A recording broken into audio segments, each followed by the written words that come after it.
Welcome back to the Iraqi Dinar News channel.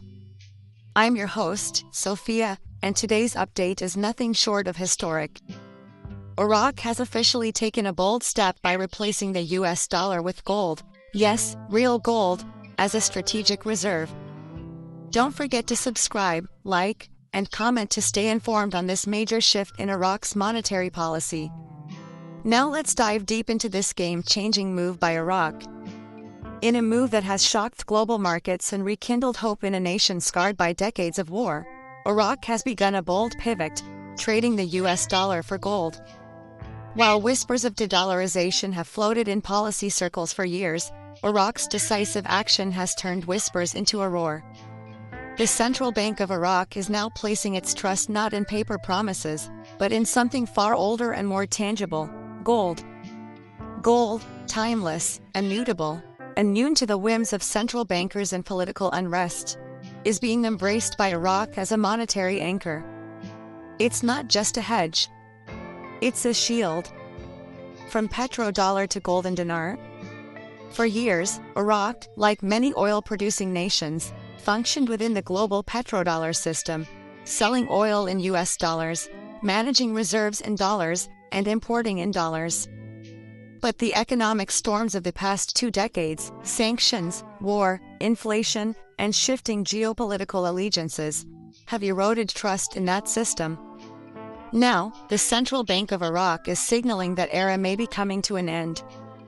By increasing its gold reserves dramatically in the past year, quietly at first, then more openly, Iraq has joined the ranks of central banks, sending a clear message: the dollar's dominance is no longer unquestioned.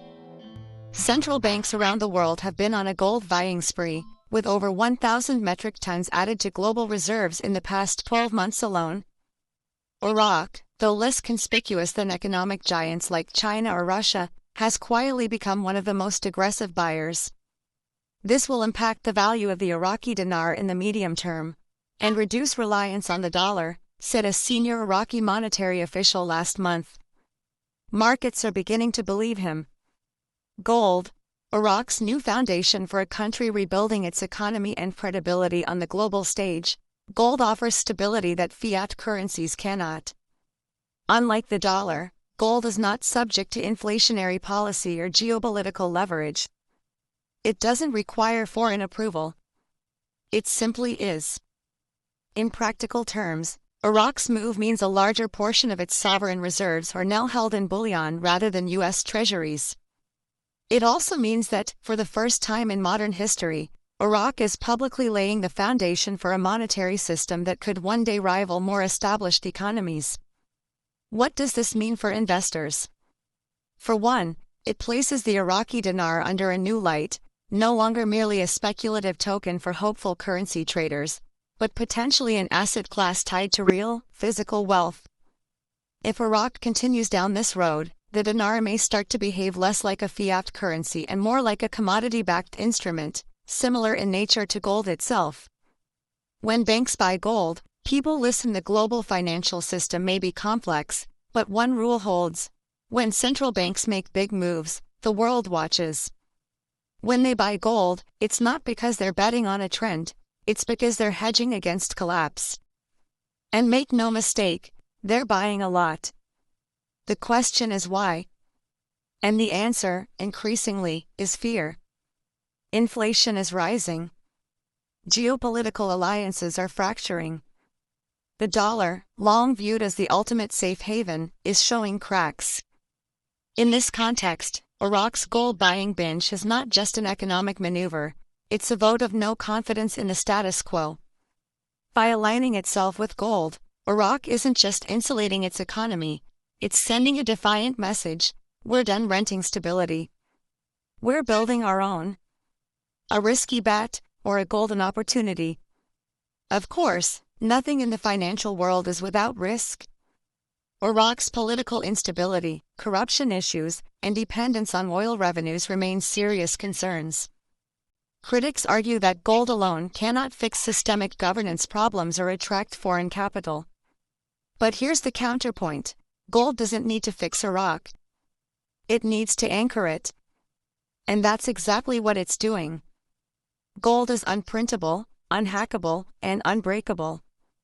By tying its reserves, and potentially its currency, to gold, Iraq may be planting the seeds of long-term credibility. This is not a short-term play. It's a slow burn, one that could ignite real transformation if paired with structural reform. If Iraq's strategy holds, the dinar could emerge as one of the few national currencies backed, in part, by real assets in a world drowning in debt and fiat. That makes the dinar not just a symbol of national pride, but a potential haven for global investors. From ruins to reserves just 2 decades ago, Iraq's economy was in tatters. The dinar was worth less than toilet paper. The country was broken. Today, Iraq is quietly re-emerging, not as a tech giant or a manufacturing hub, but as something just as powerful, a monetary innovator. In a world where trillions of dollars rest on digital ledgers and speculative debt, Iraq is returning to first principles. To metal, to weight, to worth. It may be early. It may even be premature. But Iraq's bet on gold, its yellow shield, is more than symbolism. It's a signal to the world that even broken economies can rebuild themselves not with borrowed dollars, but with real value. In the years to come, Iraq's golden pivot may be remembered not just as a shock, but as the beginning of something hopeful. Something solid.